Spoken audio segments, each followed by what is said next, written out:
चलो दोस्तों, तो आज हम लोग गूगल क्लाउड का लेक्चर नंबर 65 वीपीसी पीरिंग का टॉपिक डिस्कस करेंगे। बहुत ही इंपॉर्टेंट टॉपिक है। ठीक है, तो सबसे पहले हम लोग वीपीसी पीरिंग का वर्किंग स्टाइल को समझेंगे।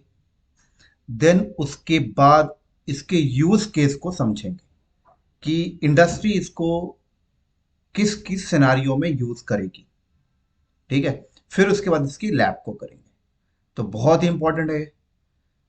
ठीक है, बहुत डिटेल में समझते हैं इसको। देखो, वीपीसी पेयरिंग का वर्किंग स्टाइल समझो, फिर यूज केस समझाऊंगा। तो वर्किंग स्टाइल इसका ऐसा है कि ये है हमारे पास एक वीपीसी। ठीक है, ये हमारे पास एक वीपीसी है जिसका नाम है वीपीसी ए। और ये एक वीपीसी है हमारे पास जिसका नाम है वीपीसी बी। VPC B. ठीक है, जब भी आपने वीपीसी ए बनाया होगा तो इसके अंदर इसका आईजीडब्ल्यू होगा, इंटरनेट गेटवे होगा डेफिनेटली। इसके अंदर भी इसका इंटरनेट गेटवे होगा।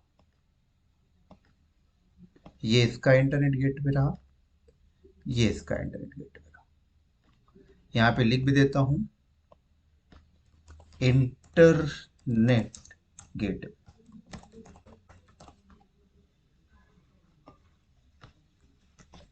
ठीक है, यहाँ पे। और ये इंटरनेट गेटवे जो है इंटरनेट से कनेक्टेड होगा। ये रहा इंटरनेट, ये इंटरनेट से कनेक्टेड होगा, ये इंटरनेट से कनेक्टेड होगा। ये है आपका क्या, इंटरनेट। ठीक है, वीपीसी जब भी आपने बनाया हो तो वीपीसी के अंदर एक फायरवॉल होगा। ये रहा फायरवॉल।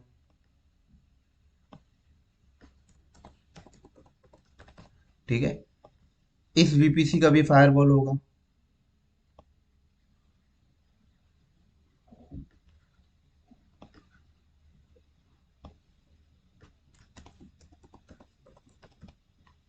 ठीक है, फायरवॉल। फिर यहाँ पे इस वीपीसी का एक सबनेट है, इस वीपीसी का एक सबनेट है। इस सबनेट की रेंज, सबनेट ए, इसका रेंज आपने दिया 10.0.0.0/24। ये मान लो आपका सबनेट बी है, सबनेट बी जिसका रेंज है 10.0.1.0/24 आपने रखा है। इस सबनेट के अंदर आपने एक वीएम क्रिएट किया, ये आपकी वीएम है। इस सबनेट के अंदर आपने एक वीएम क्रिएट किया।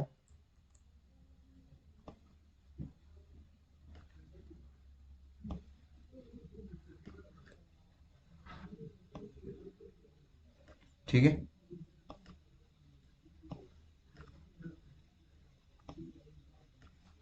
यहां तक समझ में आ गई। इस वीएम की आईपी मान लो ये है 10.0.0.2। इस वीएम की आईपी मान लो ये है 10.0.1.2। इस सबनेट के ऊपर ये फायरवॉल है, इसके ऊपर ये फायरवॉल है। ठीक है ना, ये सिनेरियो दिख रहा है, समझ आई। ये एक वीपीसी है और ये एक वीपीसी है। ये वीपीसी ए, इसका नाम वीपीसी बी। ठीक है, ये कॉन्सेप्ट मैंने इसलिए रखा है, एक छोटा सा क्वेश्चन आपके सामने रखता हूं इंडस्ट्री से रिलेटेड, जिससे कि आप लोग इसको ना को रिलेट कर पाओगे। समझो, एक इंडस्ट्री थी जिसके पास एक नया प्रोजेक्ट आया। ठीक है, ये एक नया प्रोजेक्ट आया, प्रोजेक्ट ए। और इस प्रोजेक्ट के लिए इसने वीपीसी बनाया और सबनेट बनाया और बहुत सारे सर्वर्स यहाँ पर क्रिएट किए, like active directory, DNS server, DHCP server, an number of server create किए। पूरा डेटा सेंटर यहाँ पर इस वीपीसी के अंदर चल रहा है। उसी कंपनी के पास, उसी कंपनी के पास एक और नया प्रोजेक्ट आया। प्रोजेक्ट बी मान लो, क्या मान लो, प्रोजेक्ट बी आया। अब प्रोजेक्ट बी के लिए इन्होंने अलग वीपीसी बनाया और सारी सर्विसेज रन कर ली। ठीक है, सारी सर्विसेज इन्होंने रन कर ली, बट कहीं ना कहीं एक ऐसी सर्विस थी जो कंपनी ने सोचा कि प्रोजेक्ट ए में वो सर्विसेज चल रही हैं, ऐसा करते हैं प्रोजेक्ट बी में वो सर्विस ना लगाकर प्रोजेक्ट ए से ले लेते हैं। ऐसा हो जाता है ना कभी कभी भाई, या तो सेपरेट लगा लो उसके लिए भी अलग, तो कोई बात नहीं। बहुत बार कंपनी में ऐसा होता है कि एक ही कंपनी है, उसने प्रोजेक्ट ए को लगाने में जो सर्वर्स सर्विसेज तैयार किया, उसके पास दूसरा प्रोजेक्ट आया प्रोजेक्ट बी, तो उन्होंने बोला यार सारी सर्विसेज लगा लो एक पर्टिकुलर सर्विस। हो सकता है ऐसा कि वो हम लोग सेंट्रलाइज रखना चाहते हैं एवरी प्रोजेक्ट के लिए, एवरी क्लाइंट के लिए। हो सकता है ऑथेंटिकेशन डैशबोर्ड, लॉगिन डैशबोर्ड। तो उन्होंने बोला कि वो चीज हमारा प्रोजेक्ट ए में है, हम वहीं से उसे गेट कर लेंगे। वहीं से गेट करने का मतलब होता है कि ये प्रोजेक्ट बी का जो डेटा सेंटर है, उसमें एक ऐसी सर्विस है जो एक्सेस करना चाहते हैं, तो प्रोजेक्ट बी में नहीं लगाया, प्रोजेक्ट ए में लगा हुआ है, वहां से लेना चाहते हैं। और प्रोजेक्ट ए मतलब डिफरेंट वीपीसी। क्वेश्चन समझ आया? ठीक है, कैसे लेंगे? आप बोलोगे प्रोजेक्ट ये वीपीसी बी है, ये वीपीसी ए है, दोनों को आपस में कम्युनिकेट करा के लेंगे। डेफिनेटली, क्वेश्चन समझ में आ रही है? चलो, मतलब ऐसे समझ लो कि वीपीसी बी की मशीन है, वीपीसी ए की मशीन से कम्युनिकेट होनी चाहिए। मतलब ये एक सर्वर है, ये एक सर्विस है जो ये वीपीसी बी की ये वाली मशीन लेनी चाहती है, तो आपस में कम्युनिकेट होनी चाहिए। क्वेश्चन है? या कभी ऐसा भी हो सकता है कि प्रोजेक्ट ये सर्विस इससे कम्युनिकेशन करना चाहती है, या फिर ये इससे कम्युनिकेशन करना चाहता है। कैसे करेंगे? अभी आपके सामने जो डायग्राम है, इसमें बताओ कैसे कम्युनिकेशन करेंगे। ये तो मैंने आपके सामने सिनेरियो रख दिया, वीपीसी ए बनाया, वीपीसी बी बनाया और छोड़ दिया। अब आपको बताना है कैसे कम्युनिकेट होगा। दो वे हैं कम्युनिकेशन के। एक होता है वाया इंटरनेट कम्युनिकेशन करा लो, दूसरा होता है वाया प्राइवेट कनेक्शन बना लो। तो पहले इंटरनेट के थ्रू जो कम्युनिकेशन होगी वो बता देता हूं, फिर प्राइवेट वाला बताऊंगा। तो इंटरनेट के थ्रू जो कम्युनिकेशन करानी है वो कैसी होगी कि इस वाली मशीन को अगर इस वाली मशीन से बात करवानी है, मैंने तो आपको एक सिनेरियो दिया, बात करवाना इंपॉर्टेंट है, सर्विसेज कैसे एक्सेस करनी हो तो एप्लीकेशन का पार्ट है। ये वाली मशीन है, इस वाली मशीन से बात करना चाहता है, या फिर ये वाली मशीन है, इस वाली मशीन से बात करना चाहता है। समझने के लिए ऐसे समझ लो, प्रोजेक्ट ए में ये एक ऐसी सर्विस चल रही है, प्रोजेक्ट बी में ये एक क्लाइंट है जो प्रोजेक्ट ए से वो सर्विस लेना चाहता है। तो कम्युनिकेशन इंपॉर्टेंट है पहले। तो पब्लिक के थ्रू कम्युनिकेशन कैसे होगी ये समझ लो, फिर बताऊंगा प्राइवेट के थ्रू। तो पब्लिक के थ्रू कम्युनिकेशन करवानी है तो सिंपल सा फंडा है, इस वाली मशीन को एक पब्लिक आईपी असाइन कर दो, तो यहाँ पर एक पब्लिक आईपी उसे मिल जाएगी। ये मिल गई मान लो, और ये पब्लिक आईपी क्या होगी, इसके साथ हो जाती है मैप। ठीक है, और ये वाली मशीन अगर इससे बात करनी चाहती है तो इसको भी एक पब्लिक आईपी यहाँ पे असाइन कर दो।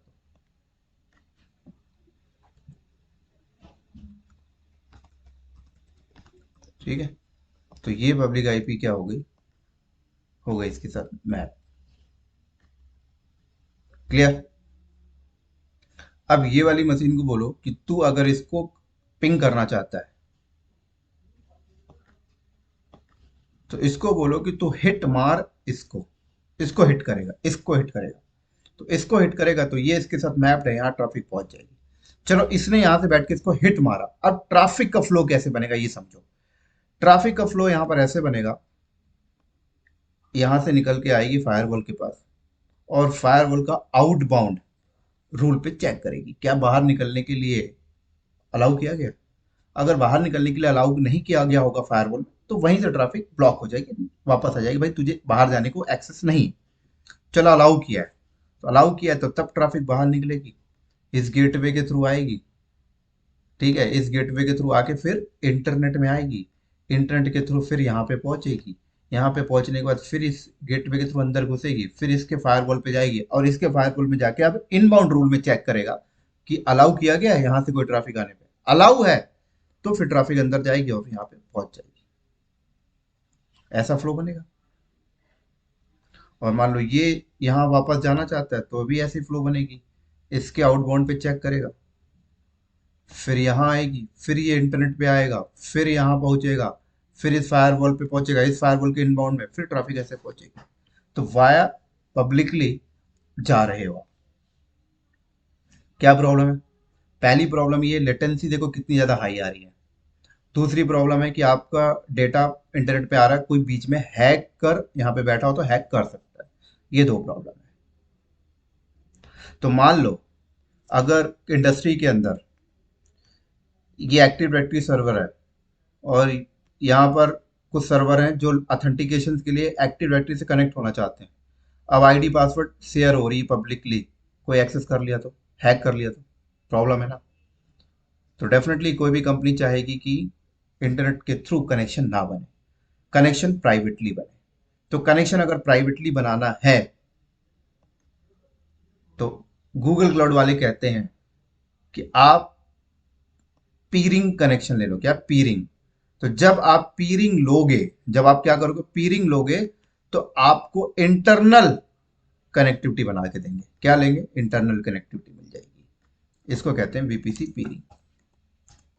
समझाता हूं डिटेल में। मान लो एक कंपनी का ऑफिस है नोएडा में, ठीक है, उसी कंपनी का एक ब्रांच बैंगलोर में खुला। अब दोनों डेटा सेंटर को कनेक्ट करना चाहते हैं, तो या तो वो लोग आईएसपी के थ्रू कनेक्ट कर लेना है। नोएडा में भी एयरटेल है, बैंगलोर में भी एयरटेल है, आईएसपी से बात करें, आईएसपी एक एक राउटर लगा के जाएगा और वाया इंटरनेट दे देगा। वो सिक्योर वहां पे भी रहेगा, ट्रैफिक को पैकेट को हिडन करके। लेकिन कंपनी जाती नहीं, हम अपना डायरेक्ट कनेक्शन लगाना चाहते हैं और डेडिकेट लगाना चाहते हैं। तो फिर वही है, बैंगलोर से एक फाइबर केबल बिछाओ नोएडा तक, फिर ट्रांजेक्शन ट्रांसफर करो, बीच बीच में हब पॉइंट लगा दो, आपकी टीम बैठी रहेगी, देखेगी कहीं पे कोई दिक्कत तो नहीं। ऐसा भी कर सकते हो। समझ आई? तो यहाँ पर यही है कि गूगल क्लाउड वाले बोलते हैं कि ये वीपीसी भी हमारे ही अंदर है, ये वीपीसी भी हमारे ही अंदर है। हमने हमने ऐसा केबल रखा है कि आप एक वीपीसी को दूसरी वीपीसी आपस में प्राइवेटली कनेक्ट कर सकते हो, बट उसके चार्ज लगेंगे। उसको हम लोग पीरिंग कनेक्शन बोलते हैं। क्या बोलते हैं? पीरिंग कनेक्शन। तो ये वर्किंग स्टाइल इसका समझ में आया।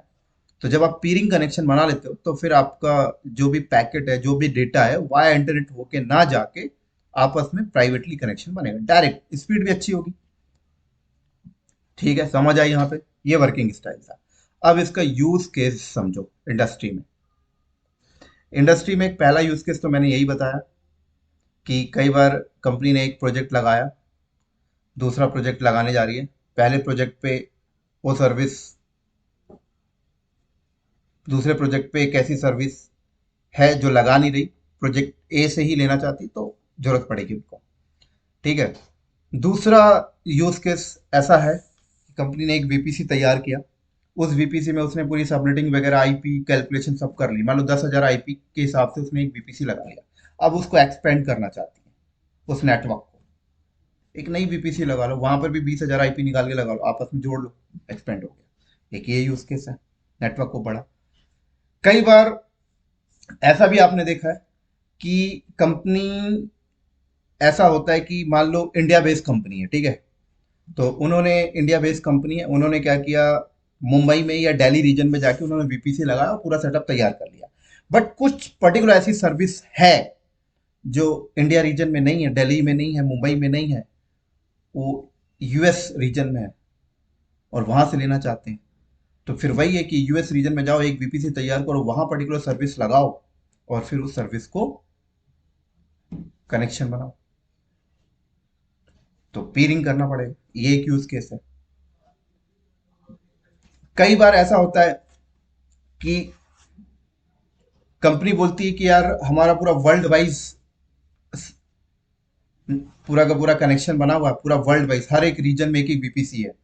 मुंबई में भी एक वीपीसी है, सिंगापुर में भी वीपीसी है, right, an number of region में एक एक वीपीसी है। बट एक ऐसी सर्विस है जो हम लोग सेंट्रलाइज रखना चाहते हैं अमेरिका में, तो उन्होंने अमेरिका रीजन में एक वीपीसी बनाया, वहां पर सेंट्रलाइज वो सर्विस चलाई और वो सेंट्रलाइज सर्विस हर एक कंट्री वाले कनेक्ट करेंगे।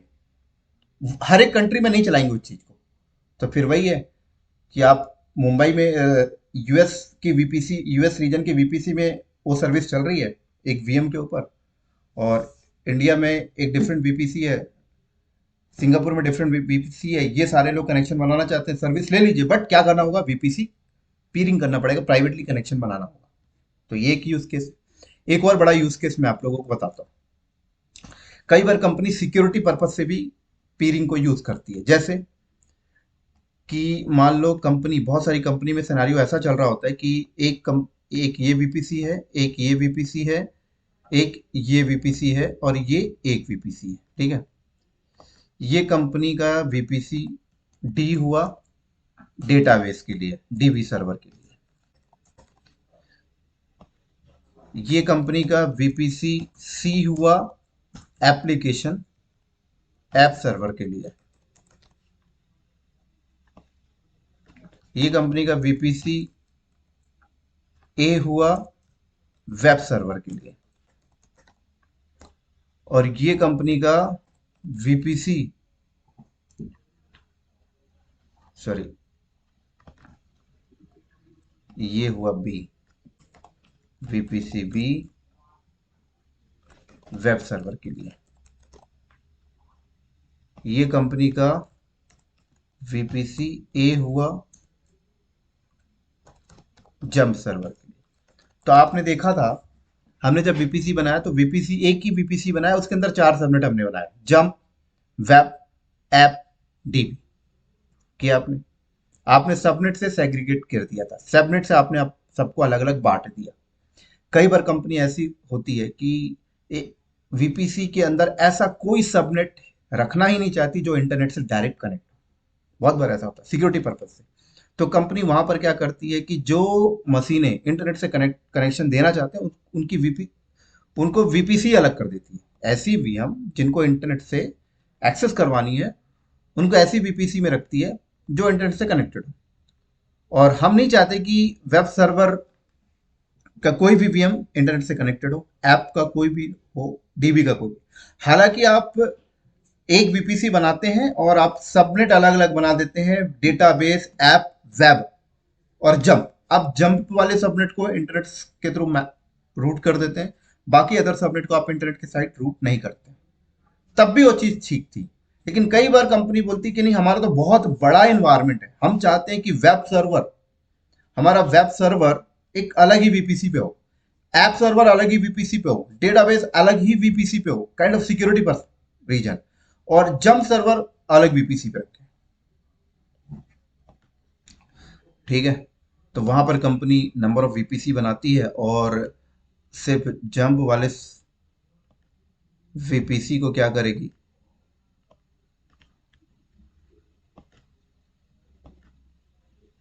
ये आईजीडब्ल्यू है।